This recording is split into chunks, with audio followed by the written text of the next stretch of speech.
بسم اللہ الرحمن الرحیم۔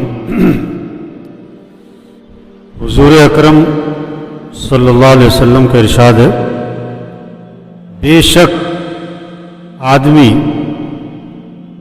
البتہ محروم کر دیا جاتا ہے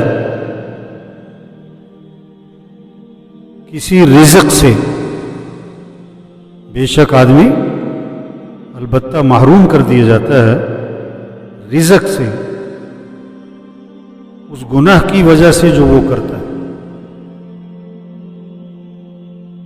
پھر سنو، آپ صلی اللہ علیہ وسلم نے فرمایا کہ بے شک آدمی البتہ محروم کر دیا جاتا ہے۔ 2 دفعہ تاکید ہے، بے شک تاکید، البتہ یقیناً اللہ کے نبی کی بات ہے ہی پکی، لیکن جب 2 دفعہ اس پر آپ نے تاکید کے لفظ بولے، اس کا مطلب ہے یہ بات بہت ہی زیادہ مضبوط ہے۔ آپ نے کہ بے شک آدمی البتہ محروم کر دیا جاتا ہے اس رزق کی وجہ سے، اس گناہ کی وجہ سے جو وہ کرتا ہے۔ کوئی رزق اس کو ملنا ہوتا ہے، کوئی خوشی، کوئی نعمت، کوئی انعام، کوئی فائدہ، کوئی نفع کی چیز، لیکن یہ کوئی گناہ کر بیٹھتا ہے، اس گناہ کی وجہ سے اس رزق سے وہ کیا کر دیا جاتا ہے؟ محروم کر دیا۔ جیسے باپ نے نیت کی کہ بیٹے کو میں یہ چیز دوں گا، اس کے بعد بیٹے کی کوئی غلطی باپ کے سامنے آ گئی، اس نے کہا نہیں دینا۔ ہوتا ہے کہ نہیں ہوتا؟ کسی کمپنی میں ایک آدمی ملازمت کرتا ہے، کمپنی والوں نے اس کی ترقی کا سوچا ہوتا ہے، لیکن اس کی کوئی غلطی پکڑی جاتی ہے، اس کی ترقی پھر کیا ہوتی ہے؟ روک دی جاتی ہے۔ تو اللہ کی طرف سے کوئی فائدہ کسی کو ملنا ہوتا ہے، کوئی نفع، کوئی خوشی، کوئی اس کا مسئلہ پھنسا ہوا تھا وہ حل ہو رہا ہوتا ہے، لیکن یہ کوئی گناہ کرتا ہے، اس گناہ کی وجہ سے اس نعمت سے کیا کر دیا جاتا ہے؟ محروم کر دیا۔ وہ نفع نہیں ملتا، وہ خوشی نہیں ملتی، وہ کام اس کا اور اٹک جاتا ہے۔ وہ سمجھتا ہے فلاں کی وجہ سے، فلاں کی وجہ سے نہیں، کوئی غلطی کی ہے، کوئی گناہ کیا۔ آج لوگ اس بات کو نہیں سمجھ رہے کہ گناہ کی وجہ سے محرومی آئی۔ آدمی چاہتا ہے کہ اس کو نقصان ہو جائے؟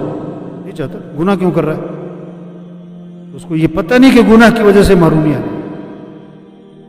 سورہ قلم میں قرآن پاک میں قصہ آتا ہے، والد جو تھا نا، باغ تھا انگور کا یمن میں، ہم نے وہ جگہ دیکھی، خوب خرچ کرتا تھا، خوب لوگوں میں خرچ کرتا تھا، غریبوں میں، یتیموں میں، لوگوں کو خوب کھلاتا پلاتا۔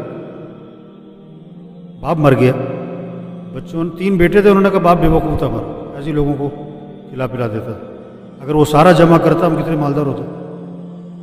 ہم نے کسی کو نہیں دینا۔ عام طور پر جو دوسروں کو بے وقوف سمجھتے ہیں وہ خود ہی بے وقوف ہوتے،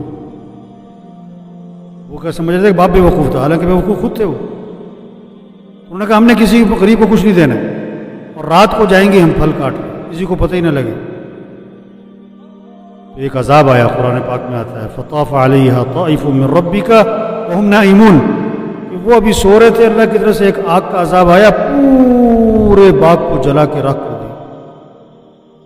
جب وہ وہاں پہنچے تو انہیں باغ نظر ہی نہیں آیا، وہ سمجھے راستہ بھول گئے، دائیں بائیں ہو کے دیکھا، انہوں نے کہا نہیں راستہ نہیں بھولے، اللہ کا عذاب آیا۔ ایک گناہ کا ارادہ کیا ہے اور اللہ کا عذاب آ گیا، پورے باغ سے محروم ہو۔ تو دیکھو یہ بات سب کو سمجھانی ہے، یہ بات سب کو، کہ گناہ کی وجہ سے کیا ہوگا؟ بولو، رزق سے محرومی ہوگی، نفع سے محرومی ہوگی، خوشی سے محرومی ہوگی، کوئی نقصان ہو جائے۔ آدمی نہیں چاہتا نقصان ہو، لیکن گناہ سے نقصان ہوگا یہ اس کی سمجھ نہیں۔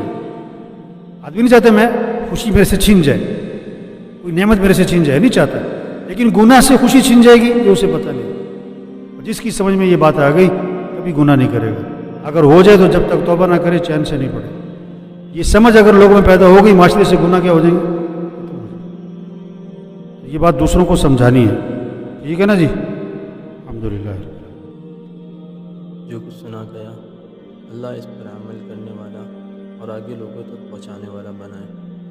مزید اصلاحی بیانات کے لیے ہمارا یوٹیوب چینل ایمان و یقین کو سبسکرائب کریں۔ جزاک اللہ۔